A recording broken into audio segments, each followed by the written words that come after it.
नमस्कार साथियों, स्वागत है आप सभी का हमारे YouTube चैनल डूडी कॉन्सेप्ट में। हम पढ़ रहे थे वैदिक साहित्य। वैदिक साहित्य में हमने लास्ट क्लास थी उसमें देखा था वेदांग के बारे में। तो जो वेदांग थे,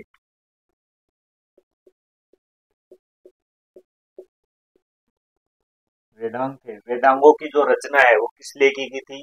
वेदांगों की रचना जो क्या है, वैदिक साहित्य को समझने के लिए। इसे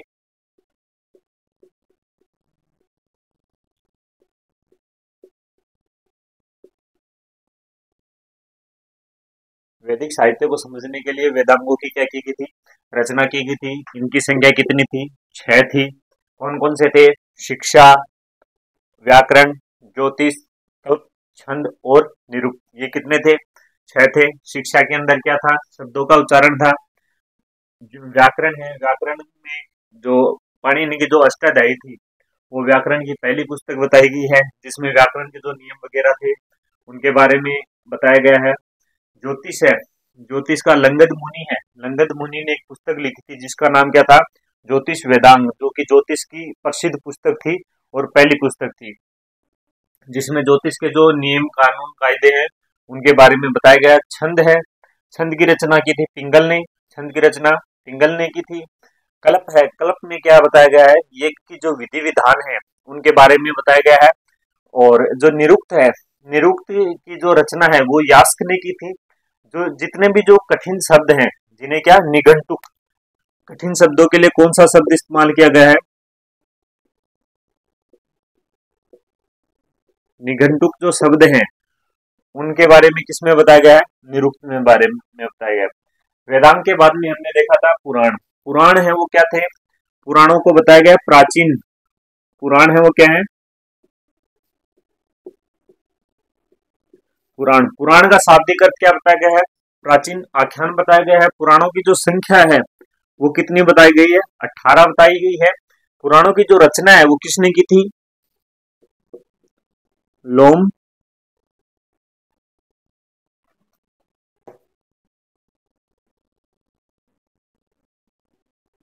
लोमहर्ष व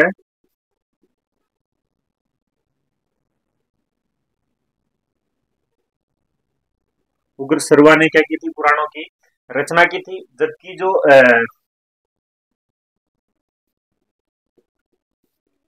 पोर्जिटर है, कौन? पोर्जिटर।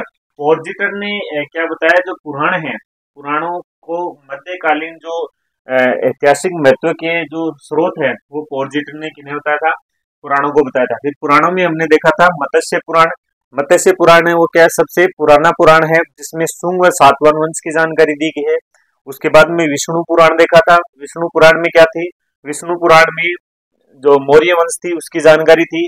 उसके बाद वायु पुराण, वायु पुराण में गुप्त वंश की जानकारी। और जो मार्कंडे पुराण है उसमें दुर्गा सप्तशती जो है, या फिर जो दुर्गा कवच का जो पाठ है उसके बारे में बताया गया था। स्कंद जो पुराण है वो सबसे बड़ा पुराण बताया गया है। स्कंद पुराण सबसे पुराना जो पुराण है, सबसे बड़ा पुराण है वो बताया गया है।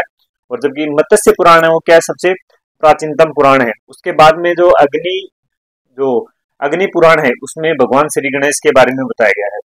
पुराणों के बाद में आगे देखा था हमने स्मृति साहित्य। स्मृति साहित्य, स्मृति साहित्य, इसमें क्या बताया गया है? स्मृतियां हैं जो प्राचीन समय के जो नियम वगैरह थे, जो विधि विधान थे, उनको क्या है पहले मंत्र वगैरह थे उनको पहले जो कंठ मुक्त याद किए जा कंठ से याद किए जाते थे। और जो इनकी क्या कोई लिखित वो नहीं था, प्रमाण नहीं था। तो स्मृतियां हैं उसके अंदर जो समाज के जो नियम कानून कायदे वगैरह हैं, जो मंत्र वगैरह हैं यज्ञों के, उनका क्या है लिखित में वर्णन मिलता है स्मृतियों में। तो सबसे पहले स्मृति देखते हैं मनुस्मृति। मनुस्मृति है वो क्या है कि सबसे प्राचीन स्मृति है जिसमें सामाजिक नियमों का उल्लेख है। यानी कि जो सबसे विवादास्पद स्मृति है वो मनुस्मृति को बता सकते हैं, और जिसमें सामाजिक नियमों का क्या है उल्लेख किया गया है। वर्ण व्यवस्था की जानकारी मिलती है। जो समाज में जो 4 वर्ण थे, ब्राह्मण है, क्षत्रिय है, वैश्य है और शूद्र है, इनकी जानकारी मिलती है। साथ ही जो मनु पुराण है, जो मनुस्मृति है, उसे क्या बताया गया है कि उसे हिंदुओं का प्राचीनतम आचार संहिता बताया गया है। आचार संहिता का मतलब कि हर चीज के लिए क्या है, एक कानून कायदा होता है। जैसे कि अ, जैसे पुलिस पुलिस के भी कुछ कानून कायदे होते हैं, या फिर देखिए प्रधानमंत्री है, प्रधानमंत्री के भी क्या कुछ कानून कायदे हैं, एक आम आदमी है उसके भी कुछ कर्तव्य वगैरह बनते हैं। तो वो क्या है, वो एक आचार संहिता है, उनके कानून कायदे हैं। फिर एक जो जर्मन दार्शनिक था, कौन, नीत्शे, कौन था, नीत्शे, नीत्शे वो कौन था, ये एक जर्मन दार्शनिक था जिसने क्या है, बाइबल को, एक बाइबल है, बाइबल एक कट्टर क्रिश्चियन होने के बावजूद भी इसने क्या किया है, जो मनुस्मृति है उसको सपोर्ट किया और कहा है कि बाइबल को जला दो और मनुस्मृति को अपना लो। इसमें मनुस्मृति में शुंग व सातवाहन वंश है, उनके समय हुई थी उनकी रचना। फिर उसके बाद में एक वो मनुस्मृति थी, मनुस्मृति का अंग्रेजी में अनुवाद किया था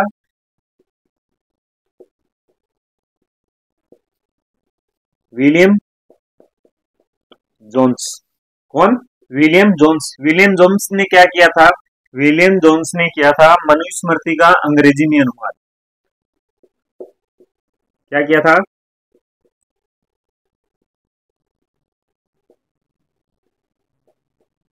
अंग्रेजी अनुवाद किसका किया था,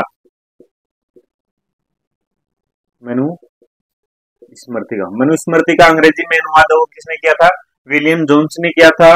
कई बार एग्जाम में पूछ लेते हैं।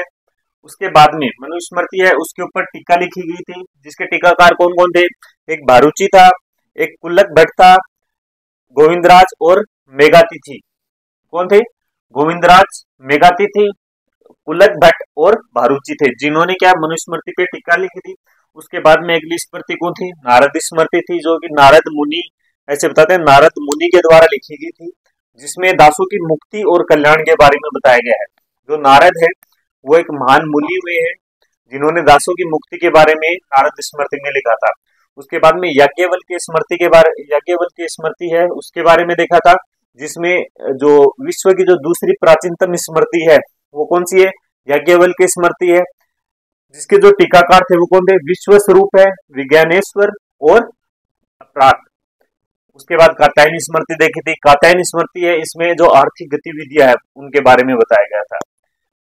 ये क्या थे, यहाँ पर अपना जो वैदिक साहित्य है, जो वैदिक काल है वो समाप्त हो जाता है। उसके बाद हमने आगे शुरू किया था ऋग्वैदिक काल।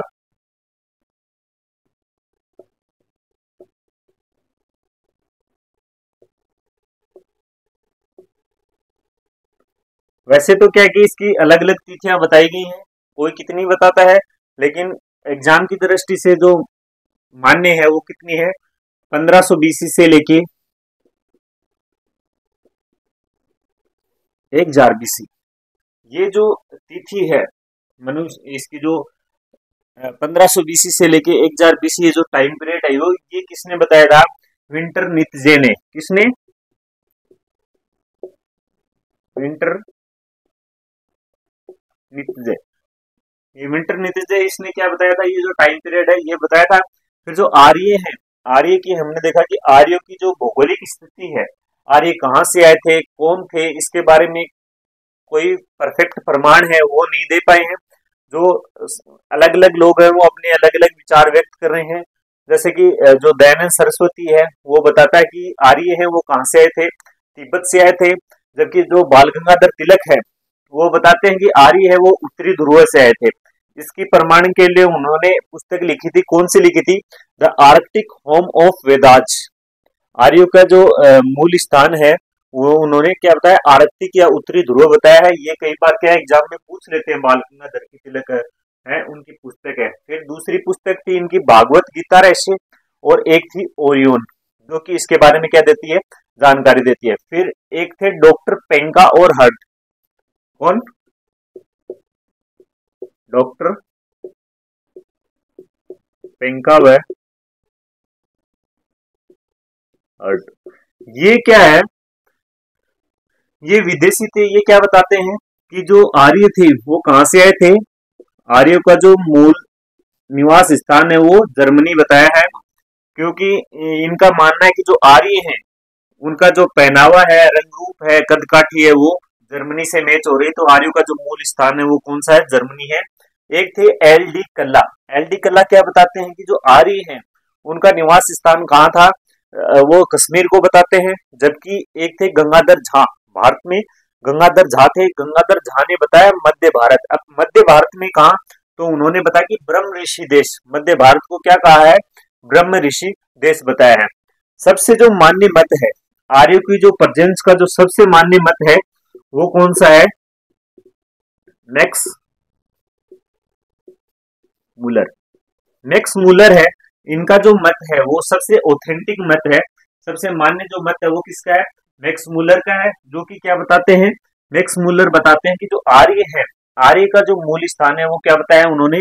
मध्य एशिया बताया है। क्या बताया है? मध्य एशिया बताया है। जो कि क्या सबसे ऑथेंटिक और जो प्रमाणिक मत है वो किसका है? मैक्स मूलर का है। ये क्या है? मैक्स मूलर ने इसके बारे में बताया था। फिर एक अभिलेख देखा था हमने। कौन सा? एक अभिलेख देखा था, बोगज कोई अभिलेख। कौन सा? बोगाज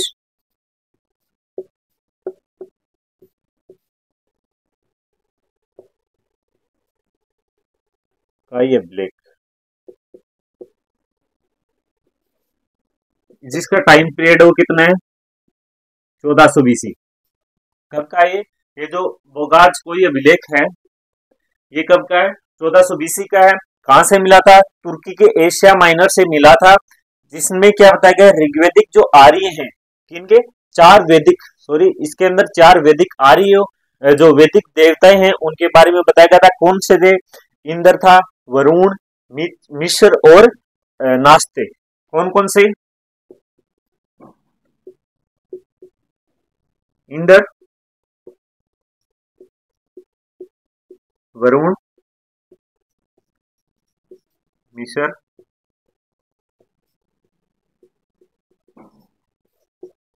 इनके बारे में नास्ते, सॉरी नास्ते, इनके बारे में क्या है? जानकारी देता है। इससे आगे है, ये हमने अब तक पढ़ा है, जो अपनी लास्ट क्लास हुई थी उसमें, उससे आगे हम देखेंगे। तो क्या बताते हैं कि जो आर्य हैं, आर्य हैं, आर्य प्रारंभ में सप्त सिंधु प्रदेश,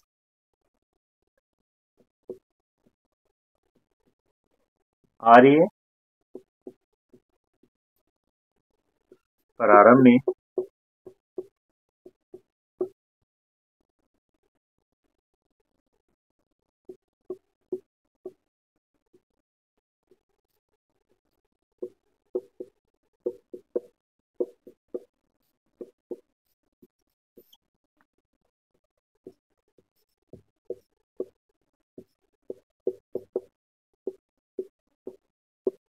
आर्य वो प्रारंभ में कहां पर आके रहने लग जाते हैं? वो प्रारंभ में सप्त सिंधु प्रदेश में रहने लग जाते हैं, जहां पर जो सिंधु नदी थी, सिंधु नदी थी वो आर्यों की सबसे महत्वपूर्ण नदी थी। कौन सी नदी? सिंधु नदी को, सिंधु नदी को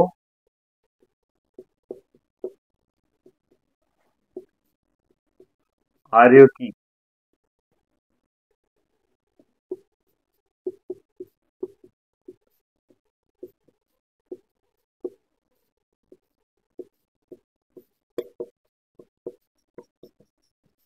आर्यों की सबसे जो महत्वपूर्ण नदी है वो कौन सी मानी गई है? सिंधु नदी मानी गई है। जबकि जो सरस्वती नदी थी, सरस्वती नदी को क्या माना है? सबसे पवित्र माना है। तो पवित्र नदी है वो कौन सी है? इनकी महत्वपूर्ण नदी है वो सिंधु नदी है। और जो पवित्र नदी है,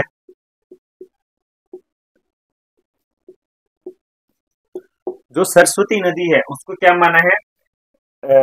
सबसे पवित्र नदी माना है। ऋग्वेद में, ऋग्वेद के जो नदी सूक्त है, ऋग्वेद में जो नदी सूक्त है, नदी सूक्त में क्या बताया गया? जो सरस्वती नदी है, सरस्वती नदी को नदीतमा या महानदी के जो महात्मा के नाम से जाना गया है। किसमें?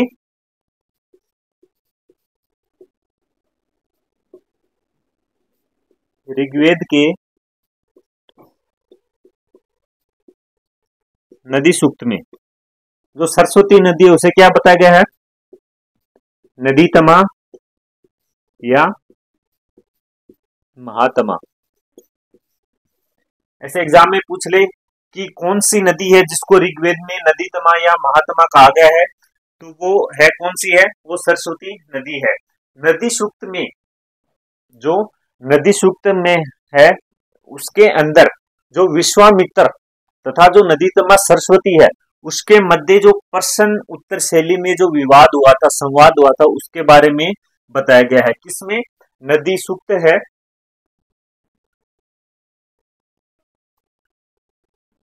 ऋग्वेद में। एक है नदी सूक्त।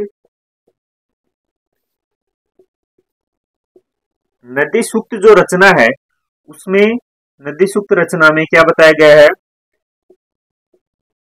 विश्वामित्र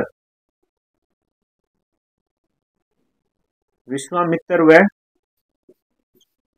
नदीतमा यानी कि सरस्वती, इन दोनों के मध्य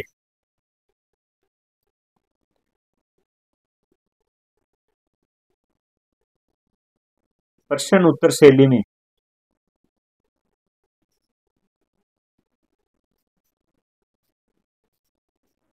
संवाद के बारे में क्या बताया गया है? जो नदी सूक्त है, नदी सूक्त के अंदर जो विश्वामित्र और जो नदीतमा है, अपनी जो सरस्वती नदी है, उन उनके मध्य जो प्रश्न उत्तर शैली में जो संवाद हुआ था उसके बारे में क्या है इसमें नदी सूक्त में बताया गया है। साथ ही जो ऋग्वेद में सिंधु की 5 सहायक नदियां थी उनका भी क्या मिलता है? उल्लेख मिलता है।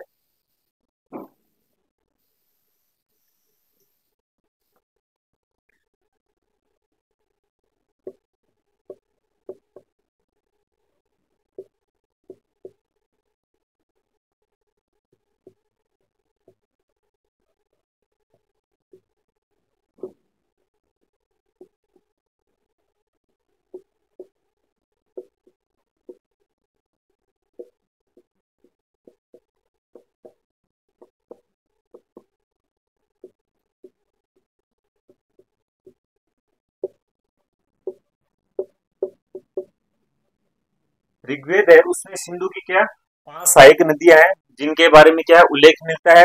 कौन कौन सी थी वो?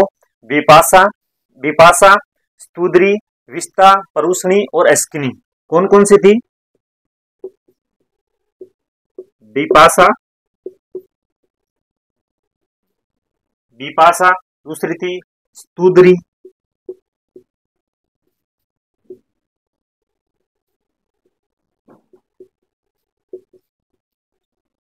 अस्किनी,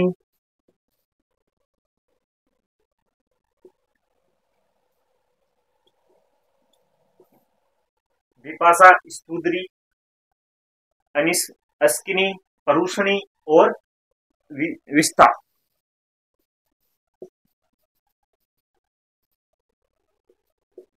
ये क्या थी? ये 5 नदियां हैं जिनका उल्लेख कहां पर मिलता है? ऋग्वेद में मिलता है। इन 5 नदियां हैं, ये तो क्या इनके प्राचीन नाम है। ये नदियां जो वर्तमान में भी है जिनको किन नाम से जाना जाता है? तो इनका जो आधुनिक नाम है, आधुनिक नाम जो विपाशा है, विपाशा इसे विपास विपाशा भी कहा गया है। कौन सी नदी है ये? ये नदी है व्यास। कौन सी नदी है? व्यास है, जिसे किस नाम से जाना गया है? विपाशा के नाम से जाना गया है। जो स्तुद्री है, स्तुद्री के नाम से जाना गया है सतलज नदी को।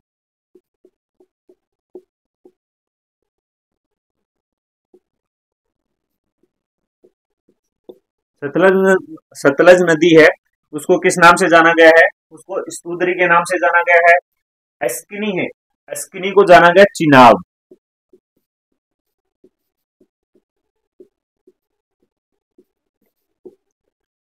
अस्किनी, चिनाब, परुष्णी है, रावी नदी। रावी नदी का प्राचीन नाम कौन क्या था? पुरुषनी था। जबकि विस्ता है, विस्ता के नाम से किसे जाना जाता है?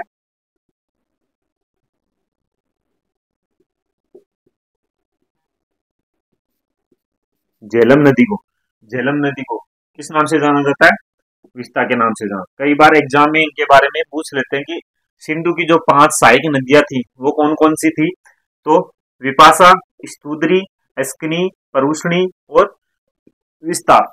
इनके जो नाम है, नाम भी पूछ लेते हैं। तो विपाशा का क्या नाम था? व्यास। स्तुद्री है उसका नाम सतलज। अस्किनी का नाम चिनाब। परुष्णी का नाम रावी। और विस्ता का नाम क्या है? झेलम है। ये क्या थी? 5 जो नदियां थी जिनका क्या है? वर्णन मिलता है। साथ ही ऋग्वेद में अफगानिस्तान की 5 नदियां हैं जिनका क्या मिलता है? उल्लेख मिलता है। तो वो कौन कौन सी नदियां थी वो हम देखते हैं।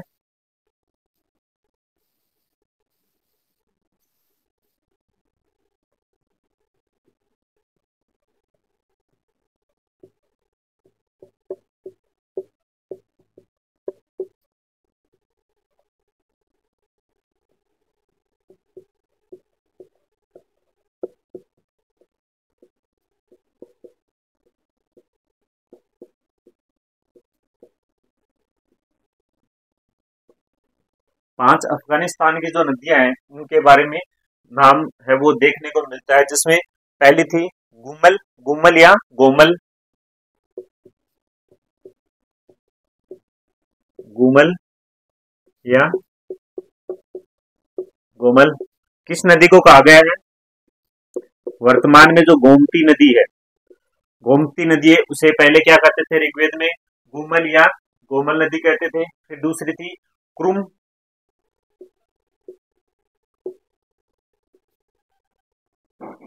कर्मु। करुमु। ये कौन सी थी? दूसरी थी जिसका नाम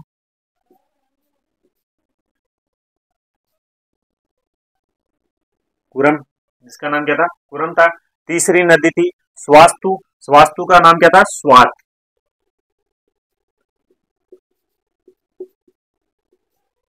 इसे किस नाम से जाना जाता है? स्वात।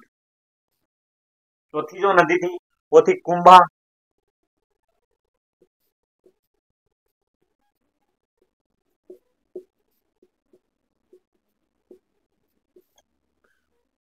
कौन सी थी? कुंभा, जिसे किस नाम से जाना गया है? काबुल के नाम से जाना गया है।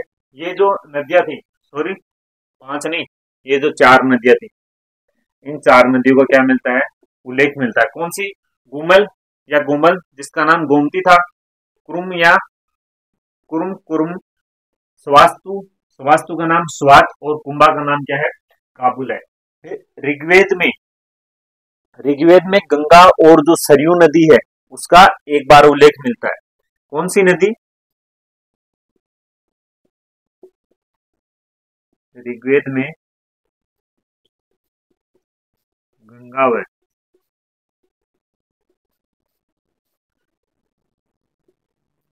सरयू नदी का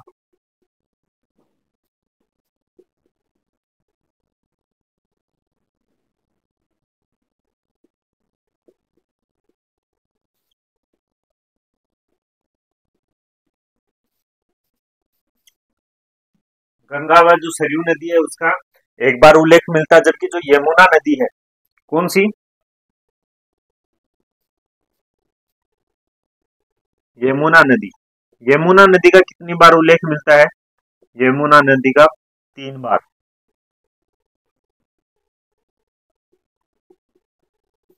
भारत की जो गंगा व सरयू नदी है जिसका एक बार उल्लेख मिलता है ऋग्वेद में, जबकि जो यमुना नदी है उसका कितनी बार मिलता है? 3 बार मिलता है। एक ऋग्वेद में एक पर्वतमाला है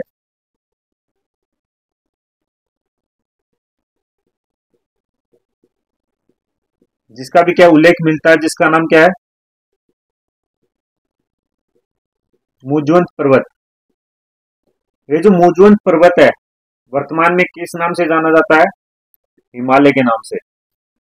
तो ऋग्वेद है, ऋग्वेद में एक पर्वतमाला जिसका उल्लेख किया गया है उसका नाम क्या है? मुजवंत है। जो जिसे वर्तमान में किस नाम से जाना जाता है? हिमालय के नाम से जाना जाता है। ये क्या थी?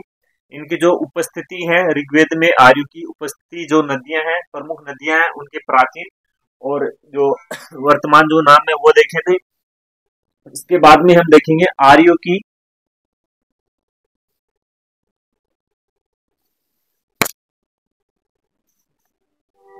हम देखेंगे आर्यों की जो राजनीतिक स्थिति है।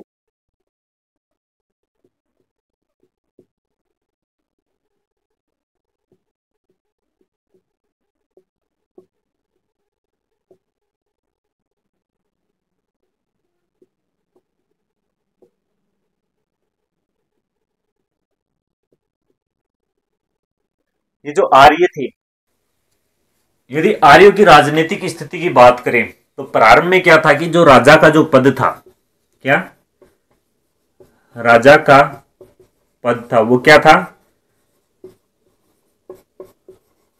वंशानुगत नहीं था, वंशानुगत नहीं था। ये जरूरी नहीं था कि राजा का बेटा राजा ही बनेगा, नहीं, ये पद वंशानुगत नहीं था। लेकिन कालांतर में फिर क्या हो गया, कालांतर में पद को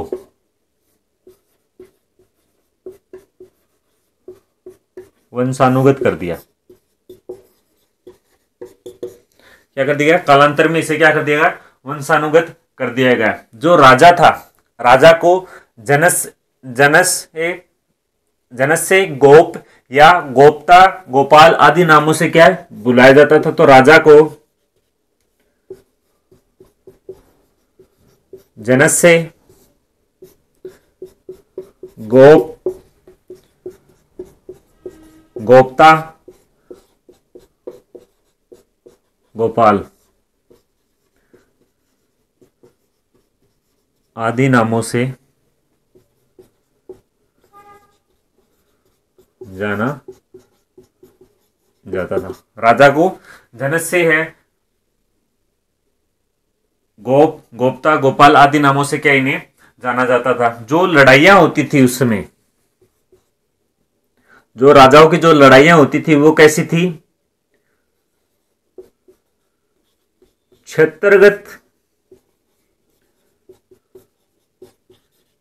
लड़ाइयां ना होकर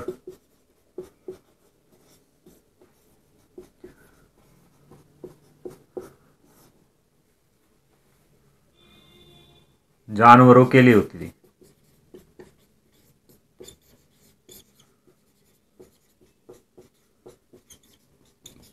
कि एक जो राजा है, जैसे कि राजा ए और ये राजा बी है।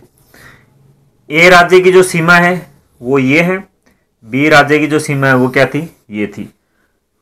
इनमें जो युद्ध होते थे वो सीमा के लिए नहीं होते थे, कि जैसे कि ए राज्य है वो बी राज्य की सीमा में क्या गया, अधिकार, बी राज्य की सीमा पर अधिकार कर लिया तो इसके लिए युद्ध गई, ये चीज नहीं थी। युद्ध का जो मेन कारण था वो क्या थे, जानवर थे। आर्य क्या युद्ध है वो किनके लिए करते थे, जानवरों के लिए इनका क्या होता था, युद्ध होता था। उसके बाद में जो राजा था, राजा की सहायता के लिए संस्थानें थी, राजा की सहायता के लिए संस्थानें थी, राजा की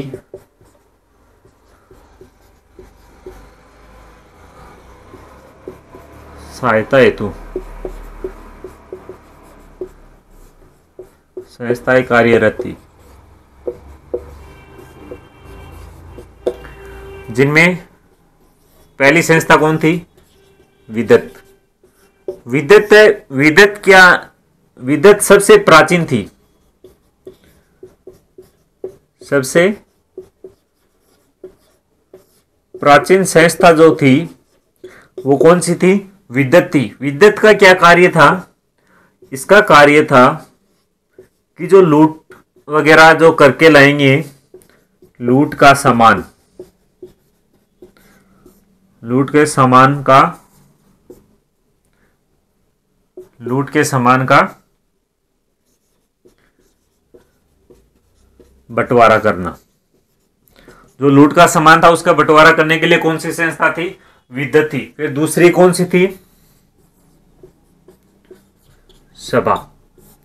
ये जो सभा थी ये क्या थी, वरिष्ठ व कुलीन लोगों का समूह था। इसके बारे में ऋग्वेद में 8 बार वर्णन किया गया। जो सभा है, सभा का ऋग्वेद में 8 बार वर्णन किया गया है। इसका जो कार्य था, कार्य की यदि हम बात करें तो न्याय करना। ये जो सभा थी ये उसी तरीके की है जैसे कि पहले क्या होते थे, पंचायत वगैरह बैठती थी। जैसे कि गांव में कोई भी घटना वगैरह हो जाती थी तो उसके लिए क्या पहले लोग क्या करते थे, पुलिस कोर्ट वगैरह इनके चक्रों में नहीं पड़ते थे, पंचायत बैठती थी। जो पंचायत है वो जो फैसला करती थी वो सारे जो लोग थे उनको मान्य होता था। तो उसी तरीके की क्या थी, ये सभा थी जिसमें वरिष्ठ और कुलीन लोगों का क्या था, समूह था। ये क्या करते थे, इनका इसका ऋग्वेद में 8 बार उल्लेख मिलता है। इनका कार्य क्या था, न्याय करना था। अगली जो समिति थी वो कौन सी थी, अगली जो संस्थान है वो कौन सी है, समिति है। ये जो समिति है ये क्या है,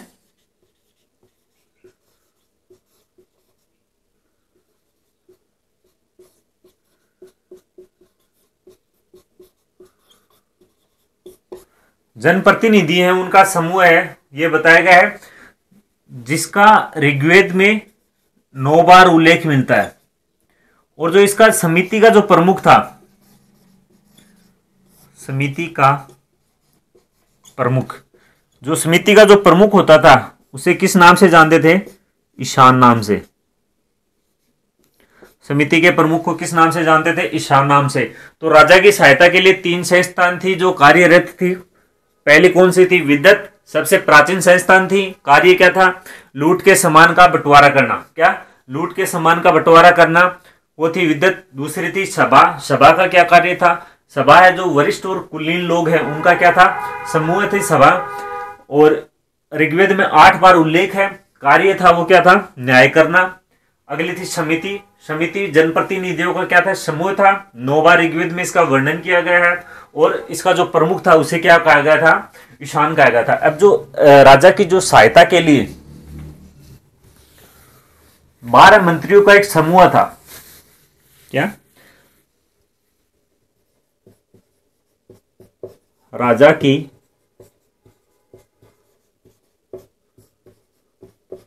सहायता हेतु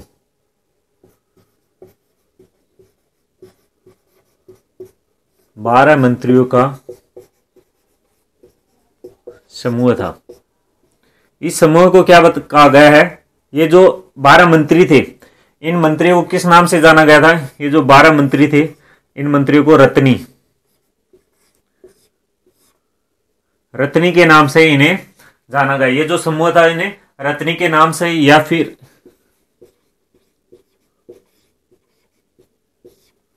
ठीक है, जो 12 मंत्रियों का समूह था उसे रत्नीन के नाम से जाना जाता है। जो कुछ प्रमुख थे उनके बारे में हम देखते हैं। तो पहला कौन सा था, पुरोहित। ये जो पुरोहित था, पुरोहित कौन होता था, पुरोहित जो राजा का जो प्रधान जो पंडित होता था, जो कि जो हवन कुंड वगैरह है या फिर जो मांगलिक कार्य वगैरह है उनमें जो सहायक होता था वो कौन होता था, पुरोहित होता था। राजा किसी पूजा वगैरह में गए तो वो पूजा का जो कार्यभार है वो कौन संभालेगा, पुरोहित वगैरह संभालेगा। दूसरा कौन था राजा की सहायता के लिए, युवराज। युवराज यानी जो राजकुमार था, राजा का बेटा।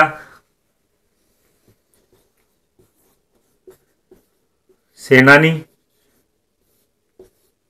जो सेना को संभालता था। इनकी क्या फिक्स सेना, राजा के पास स्थायी सेना नहीं थी उसमें, तो फिर भी क्या सेनानी जो क्या सेनापति होता था। इसका कार्य क्या होता था, जब भी युद्ध वगैरह होते थे, लड़ाइयां वगैरह होती थी,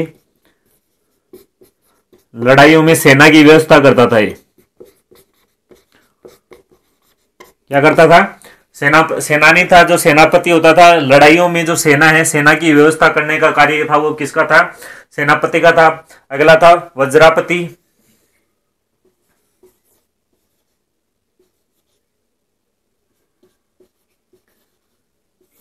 वज्रापति ये क्या है?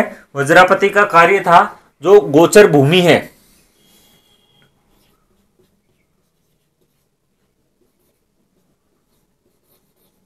गोचर भूमि है, इसका रख रखाव करता था।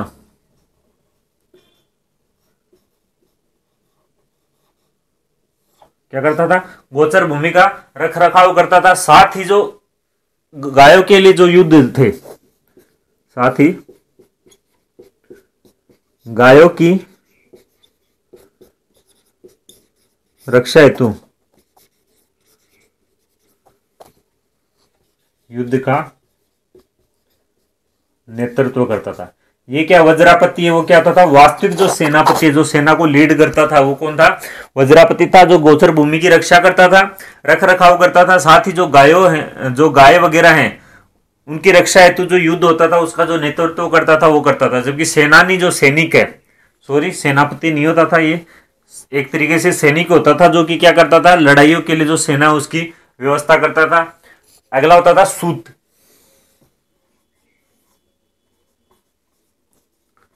सूत का क्या कार्य होता था? जो रथ है, रथ का संचालन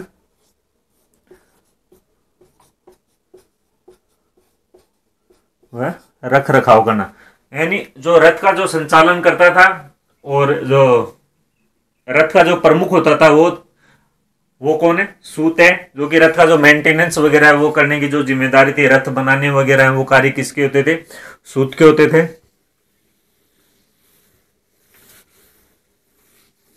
सूत के बाद में अगला था पालागल।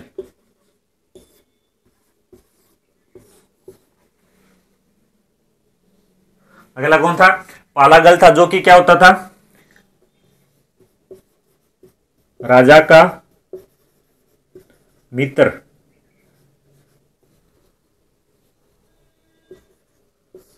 या दूत। जो राजा का जो दूत जो होता था, जो पालागल था, वो क्या होता था? राजा का खास इंसान होता था। वो कौन था? राजा का मित्र था। एक होता था भागदूत।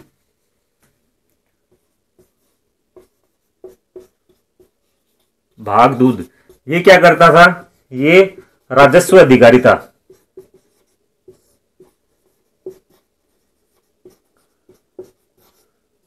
राजस्व अधिकारी है वो कौन था?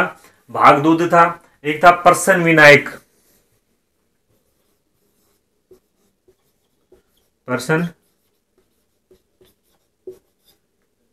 विनायक ये कौन था? न्यायाधीश। प्रसन्न विनायक है वो कौन था? न्यायाधीश था। प्रसन्न विनायक एकदम था, न्यायाधीश था। अगला कौन था?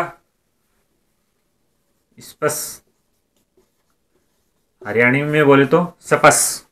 स्पस। स्पस ये कौन होता था? गुप्तचर या जासूस। जो स्पाइसी होते हैं, जो वर्तमान में जो स्पाइसी वगैरह बोलते हैं, जासूस, वो होते थे। एक शब्द है जो हमें सुनने को मिलता है, वो क्या है? बलि। कई बार एग्जाम में पूछ लेते हैं, तो एग्जाम की दृष्टि से भी क्या है, ये इंपॉर्टेंट है। बलि क्या होता है? बलि होता है राजा को जो दिया जाने वाला स्वैच्छिक उपहार है या गिफ्ट है, वो क्या है? बलि कहलाते थे। बलि क्या है? राजा को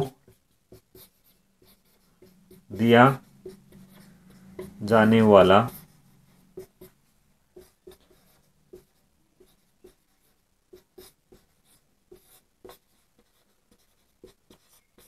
उपहार या गिफ्ट। वो किस नाम से जाना जाता था? बलि के नाम से जाना जाता था। उसके बाद में जो राज्य है, राज्य का संचालन है, उसके लिए इकाइयां बनाई गई थी। क्या? राजनीतिक इकाइयां। राजनीतिक इकाइयों में क्या देखते हैं? पहले राष्ट्र, राष्ट्र से क्या बना? राष्ट्र से नीचे जन, राष्ट्र, जन, विश्व,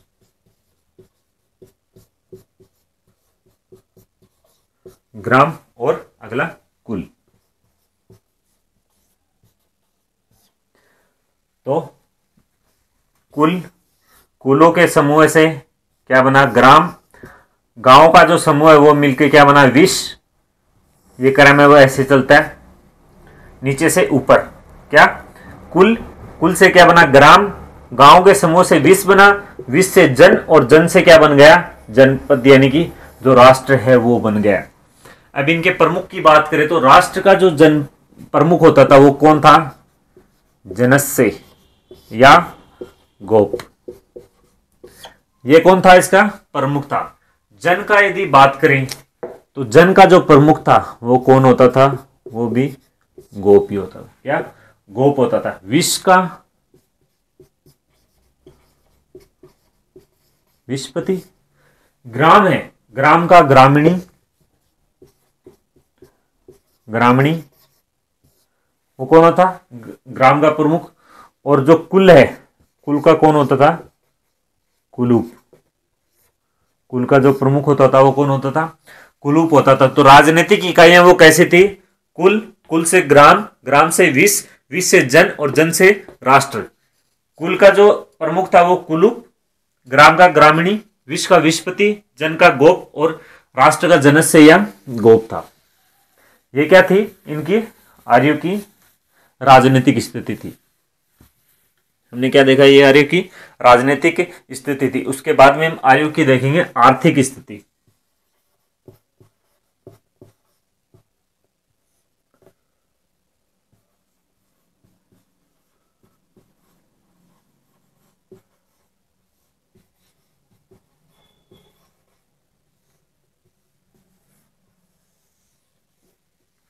आर्यों की आर्थिक स्थिति।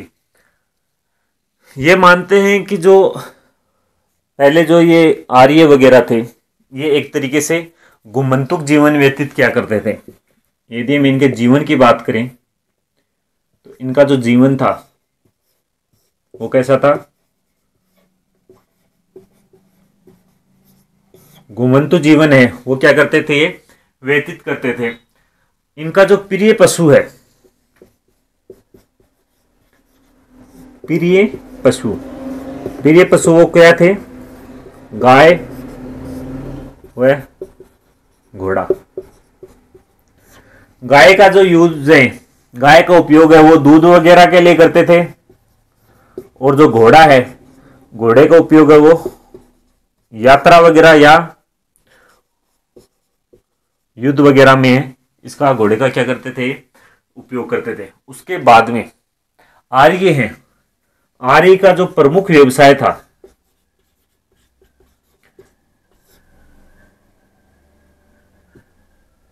व्यवसाय की यदि हम बात करें तो वो क्या था? पशु पालन। हम इनकी राजनीतिक स्थिति में देखते हैं कि जो युद्ध थे वो क्षेत्रगत नहीं थे। किसके लिए थे? पशु के लिए थे। तो इनका जो प्रमुख कार्य था वो क्या था? पशुपालन था। जबकि ऋग्वेद में कृषि शब्द का भी क्या है? उल्लेख किया गया है। कितनी बार? कृषि शब्द का 24 बार उल्लेख किया गया है।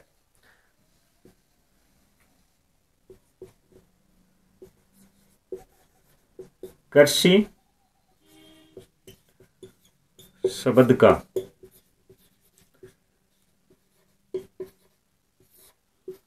ऋग्वेद में 24 बार उल्लेख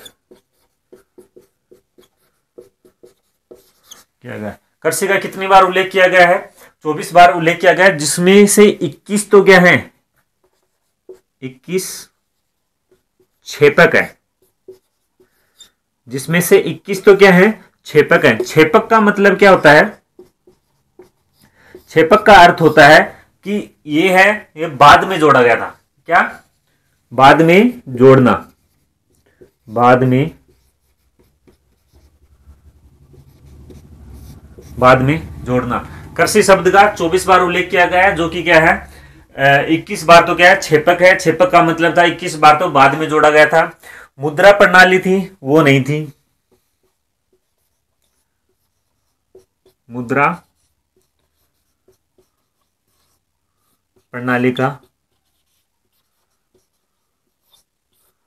प्रचलन नहीं था।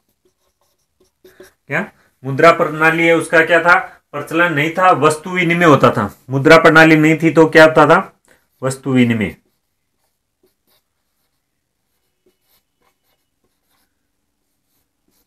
चीज के बदले चीज, यानी कि वस्तु के बदले वस्तु, क्या है वस्तु विनिमय होता था।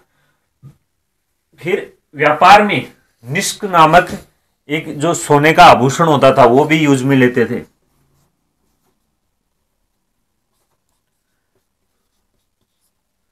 व्यापार में निष्क नामक आभूषण का उल्लेख किया गया है। ये जो निष्क है, कई बार एग्जाम में पूछ लेते हैं कि निष्क क्या है, तो ये क्या है कि गले का आभूषण है। जबकि जो धातु है, धातु उद्योग है, लकड़ी उद्योग है, मिट्टी उद्योग है, इनके बारे में भी क्या मिलती है? जानकारी मिलती है। तो ये क्या थे? आर्यों की जो आर्थिक स्थिति थी वो थी, आर्य गुमंतुक जीवन जिया करते थे। फिर ये पशु था इनका गाय व घोड़ा। गाय का उपयोग दुग्ध वगैरह के लिए करते थे, जबकि घोड़े का उपयोग है वो यात्रा व युद्ध में किया जाता था। व्यवस्था, इनका जो व्यवसाय था वो क्या था? पशुपालन है वो इनका प्रमुख व्यवसाय था। कृषि शब्द का है वो 24 बार उल्लेख किया गया, जिनमें से 21 क्या है? छेपक है। छेपक का मतलब क्या होता है? बाद में जोड़ा गया। मुद्रा प्रणाली है उसका प्रचलन नहीं था, वस्तु विनिमय किया करते थे।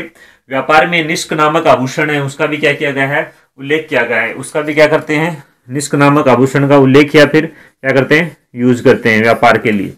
ये थी आर्यों की सामाजिक और नहीं राजनीतिक और